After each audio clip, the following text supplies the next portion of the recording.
tonight, GB News can reveal that a prolific human trafficker has offered to bring Shamima Begum back into Britain. And regular viewers might remember him. Earlier this week, the Daily Express claimed Shamima Begum was planning to pay people smugglers to get her out of ISIS bride camp that she's been living in Syria. The fear is that she could then travel across Europe and to northern France, where she'll be able to get on a boat and into Britain. Now, I have maintained contact undercover with several human traffickers, including this man, who we believe is a former member of the Afghan Special Forces.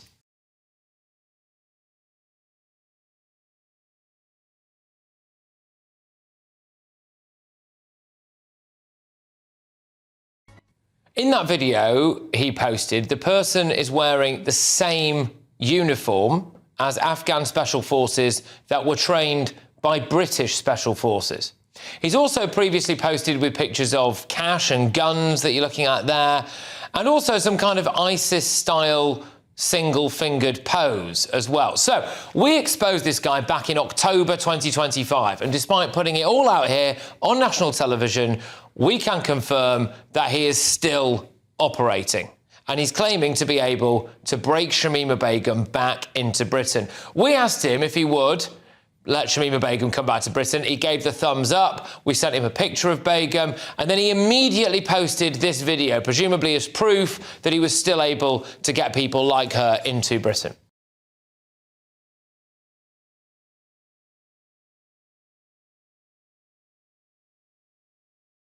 So look, naturally, we wanted a bit more proof that he is indeed still masterminding illegal crossings across the channel.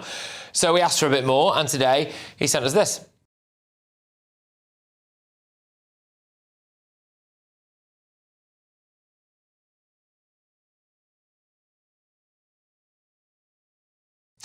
And he also sent this one of a masked man behind the wheel of a car looking quite sinister.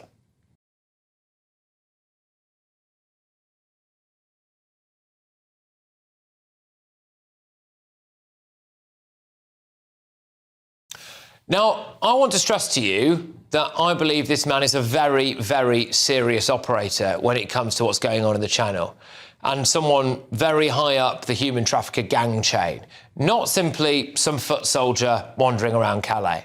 And I believe that to be true for a couple of reasons. Firstly, how long he's been operating, and secondly, because he says that he's currently in Pakistan, which would imply that he is masterminding this all from abroad, from somewhere he believes he is out of reach of the British authorities. We have now passed his phone number on to the National Crime Agency. After I did my initial report on him back in October last year, his TikTok social media profile appears to have been taken down, but he's of course still operating using the same WhatsApp number as he was then. Remarkable, really, when you think about, national emergency in the channel and all that.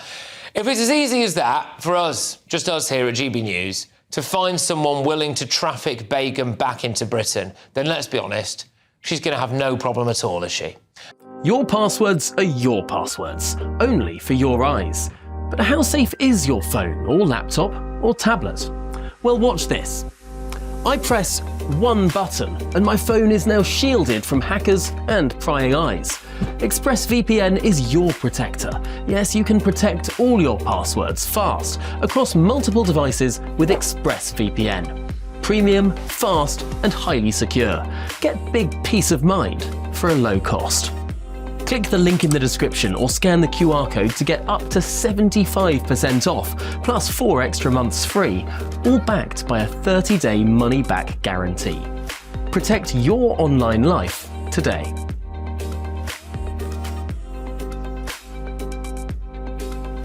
Let's get thoughts from my panel this evening. We have got former Tory MP Anna Firth. We also have political commentator Chloe Dobbs and former Labour Party advisor Matthew Larzer. Yes, right, Anna, I'll start with you on this. I mean, look, basically, we've managed to, in a matter of days, find a bloke who is perfectly willing to traffic Shamima Begum back into Britain. Yeah, I mean, the first thing to say here is that Shamima Begum affiliated herself with a terrorist group and she should never be allowed back into this country. country, period. Second thing to say is that you have done so much brilliant undercover work. I cannot understand why the authorities are not taking the intelligence that you're providing and actually doing something with it. It seems as if no one cares. Third thing to say, obviously, is that, you know, Starmer should have learnt from the previous Prime Minister, Rishi Sunak, who said he was going to stop the boats, and that was a rash promise. Starmer should have learnt from that. He didn't learn from it. Instead, he said he was going to smash the gangs, and in fact, all he's smashing, as we all know, is records. Yeah. We have had record people coming across. That guy will come. That guy, I'm sure, will operate. He will try and bring Shamima Begum across, and you know, we have got to do more to stop it. Yeah, I mean, this guy, again, I just want to stress, this guy is not just some kind of low-level human trafficker. He is really quite high up the chain. Now based in Pakistan, former member of the Afghan Special Forces, we believe, and he's got the capacity to bring people across continents, and he's been doing it for a very long period of time.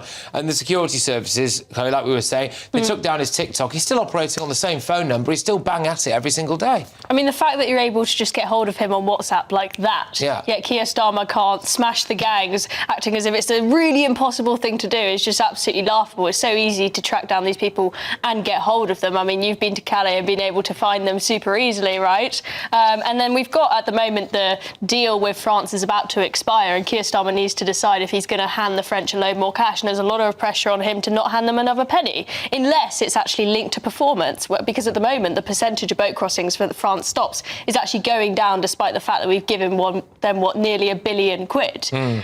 And so, but Keir Starmer, I expect he's probably just going to hand them more cash and say, oh, our lovely French mates, they'll do a fantastic job, when they clearly aren't at all. Yeah, I mean, look, this is, I would argue, a massive failure on behalf of our security service, but also genuinely showing how easy it is. I know people are laughing about this idea about, oh, what's Shamima going to do? You know, she's going to get to a Turkish embassy and all that. But seriously, there are people out there that you can just reach with a single WhatsApp message who genuinely have the capacity to be able to bring Shamima back. Yeah, well, look, I mean, I think we all agree that she shouldn't come back.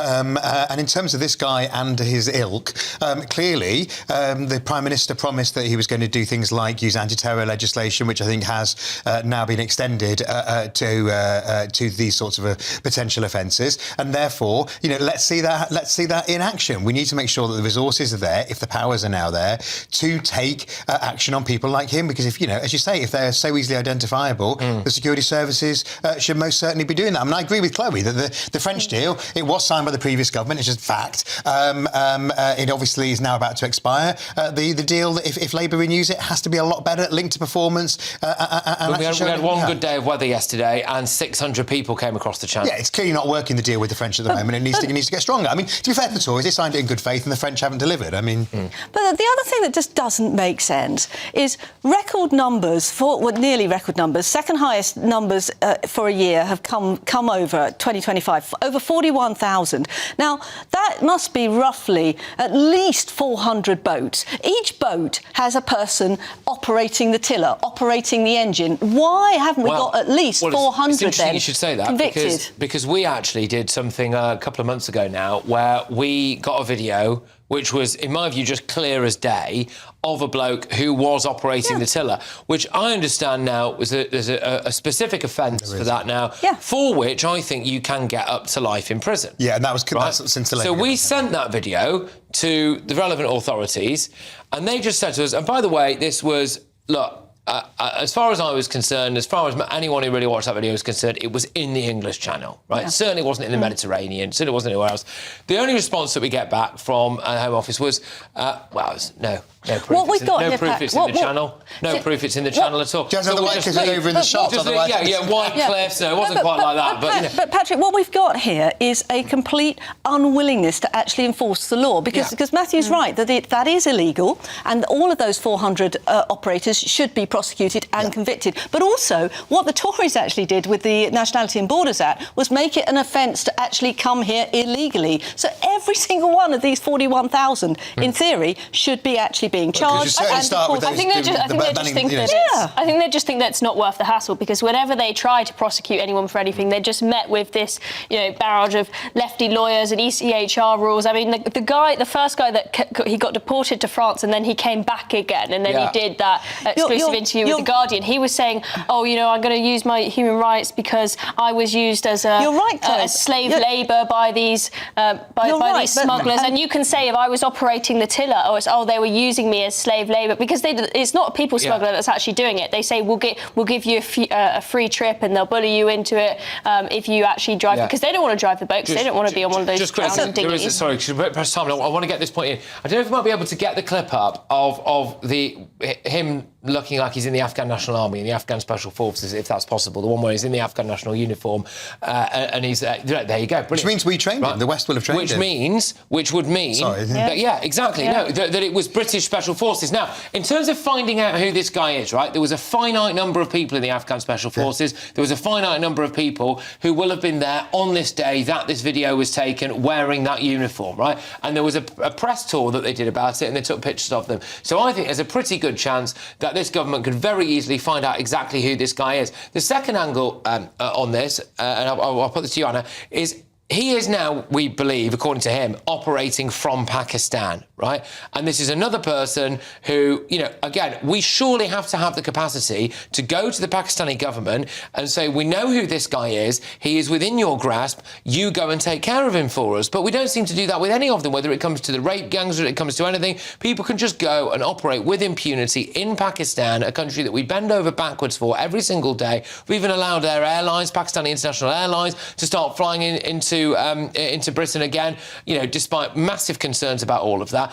Why on earth are we not doing this stuff? It's ridiculous. And also using visa sanctions. If they're not prepared to cooperate, then we don't allow people to come over. Simple as. No, you're absolutely right. But also, I mean, this might sound jokey, but it's actually not. Where are our special forces? Where are the modern-day equivalents of James Bond?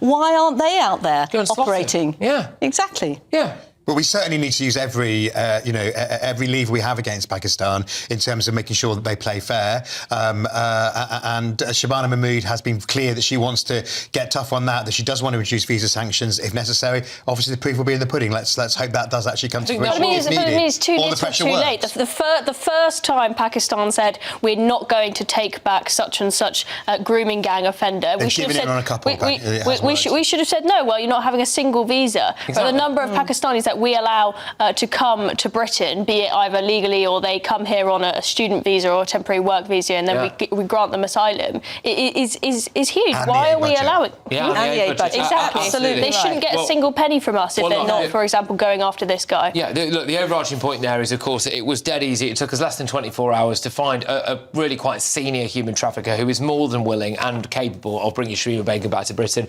Unquestionably, she and her friend, a fellow ISIS bride in that camp, will be more than capable of finding someone to get them out there and get them back to Britain. It might only be a matter of time.